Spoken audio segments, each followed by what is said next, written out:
उत्तर प्रदेश की पूर्व मुख्यमंत्री मायावती ने ट्वीट करके कहा है कि बीएसपी ने समग्र विकास किया, लेकिन अगर कांग्रेस पार्टी साथ देती तो गंगा एक्सप्रेसवे और जेआर एयरपोर्ट का भी निर्माण करती। मेरे साथ बातचीत के लिए मौजूद है कांग्रेस के वरिष्ठ नेता और राज्यसभा सांसद प्रमोद तिवारी जी। सर, बयान आपने देखा होगा, उन्होंने ट्वीट करके कहा है कि कांग्रेस ने साथ नहीं दिया, नहीं तो गंगा एक्सप्रेसवे और जेआर एयरपोर्ट भी बसपा सरकार बनाती।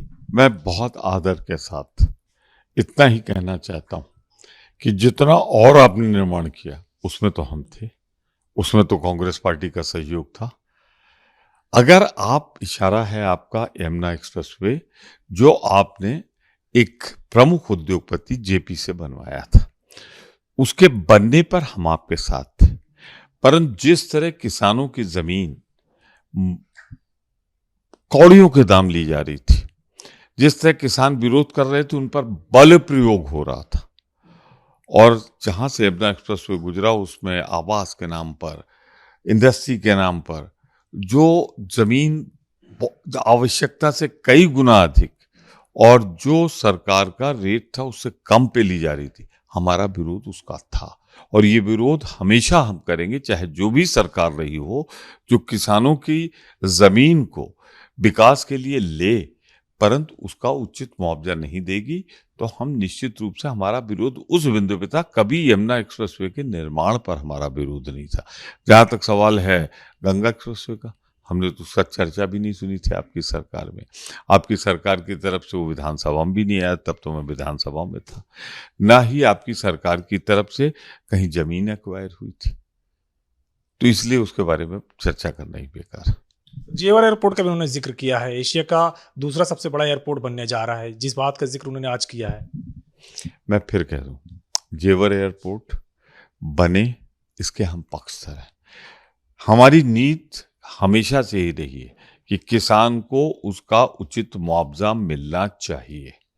इसीलिए हम विरोध उसका करते हैं जिस ढंग से अधिग्रहित की जा रही कौड़ियों के मूल जमीन उस समय, तो हम उसका विरोध करते रहेंगे।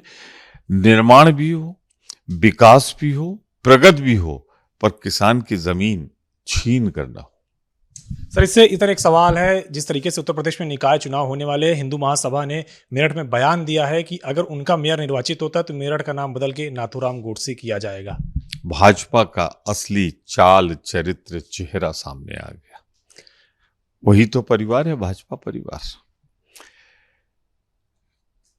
जिस मेरठ का जिक्र कर रहे हैं, पहली क्रांति की चिनगारी अगर कहीं सुलगी थी तो मेरठ में सुलगी थी। मंगल पांडे, जिसे सैनिक विद्रोह कहा गया था, हम उसे क्रांति मानते हैं। मेरठ का नाम बदलकर अगर राष्ट्रपिता के हत्यारे के नाम पर रखा जाएगा तो पूरी शक्ति और पूरी ताकत के साथ हम विरोध करेंगे इसका। मेरठ क्या, कहीं भी गोडसे को महिमा मंडित करने के लिए इस तरह नाम परिवर्तित होगा तो हमारा विरोध होगा। महात्मा गांधी, जिन्होंने देश को आज़ादी दिलाई, जिन्होंने उत्थान किया, जिन्होंने विकास की आधारशिला रखी, उसकी जगह हत्यारों के प्रति ये समर्पण, ये प्रेम नाकाबिले माफ़ी। सर, एक आखिरी सवाल है, देखा यह जाता है कि जब भी रायबरेली और अमेठी में राहुल गांधी, सोनिया गांधी चुनाव लड़ते हैं तो समाजवादी पार्टी समर्थन करती है। कांग्रेस पार्टी पूरे उत्तर प्रदेश में हो रहे उपचुनाव में चुनाव नहीं लड़ रही है, तो क्या डिंपल यादव को मैनपुरी लोकसभा उपचुनाव में समर्थन करेगी? देखिए, हमने उम्मीदवार इसलिए नहीं खड़ा किया कि नगर निकाय के चुनाव में हम अपना पूरा ध्यान दे रहे हैं और गैर भाजपाई मतों में बंटवारा ना हो। समर्थन किस रूप में, कैसे होगा, ये तो सारा उत्तर प्रदेश कांग्रेस कमेटी निर्णय लेगी और समय पर बताएगी।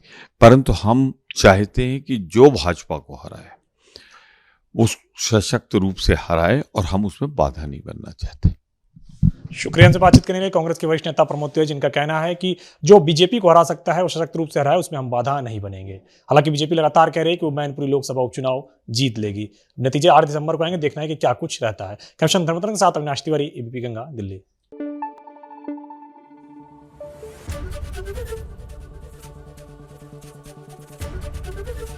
एबीपी गंगा, खबर आपकी, जुबान आपकी।